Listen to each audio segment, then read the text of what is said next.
Alright, you guys, Shocker Joe 911 again, and this will be my part 2, my Xbox collection, so let us get started. First game I got, it is Silent Hill 2, Restless Dreams. Now, I really have not played this game right here, Silent Hill 2, but what I got through of it, it is fucking scary as a motherfucker. This game is a deep down psychological horror. If you want to know more about this, I suggest that you go to Cybercat on YouTube. She already has told the story of part 1, part 2, and just got done with part 3 not too long ago. But yeah, she says that this game is one of her favorites. This game is fucking dark as hell. You get to play as a person by the name of James Sunderland. Apparently his wife is gone missing or something like that. He's got to find her find her in Silent Hill. And I guess that she like a cyber cat says that she also tells the story of the whole pyramid head thing. What's going on with that? I guess that's supposed to be sexual repressed urges right there. That's when you see also a pyramid head pretty much fucking mannequin going up and down, enjoying the hell out of it. But yeah, but I gotta say though, even though I really have not played through all of this game, all the way through this game, I still gotta say that Silent Hill 2 is still a pretty good game. It is a pick-me-up, and that's all I gotta say about that one. Next game I got, not a lot of people really heard about this one. It is Call of Cthulhu. This game is alright, yeah, but it gets to be a little annoying at times, like the whole aiming, that becomes a problem right there, and also the main character tends to hyperventilate. Now that's not bad right there. Now when he starts hyperventilating, when he sees a whole bunch of dead bodies, once you start the game, once you go into this mansion, the main character sees a whole bunch of dead bodies and all that. The guy starts to hyperventilate. The camera gets all blurry and all that. But the problem is if when he's talking, when this shit's happening. Like for instance, he's in the room with a whole bunch of dead bodies. He's hyperventilating. He sees a table with a letter.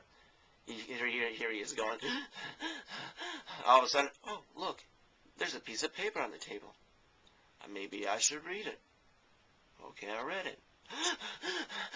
Like, that's stupid right there. Why the hell would he talk calmly when he's hyperventilating? That was a really stupid thing that they did right there.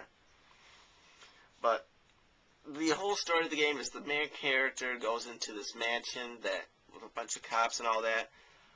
They break in. The people are all crazy as hell. They're doing all this witchcraft rituals. And once you go down the basement of the mansion, you see a whole bunch of alien technology. Now, I haven't really gone through this whole entire. I have not even gone halfway through it. But I gotta say that this game is. I still gotta say though, it is still a pick-me-up, even though the aiming is bad and the hyperventilation gets to be a little annoying at times. But yeah, I gotta say, Call of Cthulhu, it is a pick-me-up, just barely though. And it's also written.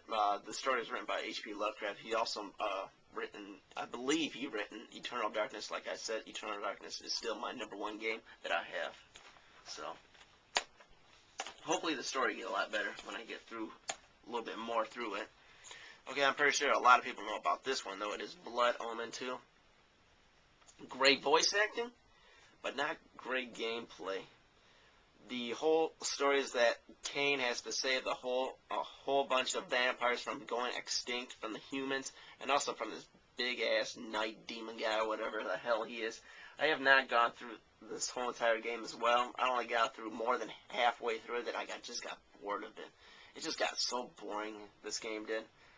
I gotta say, though, that this game is more of a mediocre than anything. I can't really say it's a pick-me-up, even though I love the not the Blood, but the Soul Reaver series. The whole Blood Omen things, at the start of this whole thing, I never played the first one, but the Soul Reaver, like Soul Reaver for the PS1, Soul Reaver Soul Reaver 2 for the PS2, and Soul Reaver Legacy Defiance, I believe that game was called, for the PS2 as well. Were great games, but not this one right here. It is Blood Omen 2, mediocre. I gotta say, this game is also mediocre here. It is Castlevania Curse of Darkness right here. Now, this game just reminded me of a total ripoff of Symphony of the Night, just because you get to get these demon, not demon cards, but demon dolls. It's just like from the whole Symphony of the Night, where you get a demon card. Okay, there's like a little helper right there for you. It's the same thing right here, but the graphics are terrible. The voice acting, of course, is going to be bad, just like Symphony of the Night. That really didn't bother me. It was just the graphics, the whole attacks. They were not great. The bosses were kind of lame. Of course, though, death was probably the best thing in here.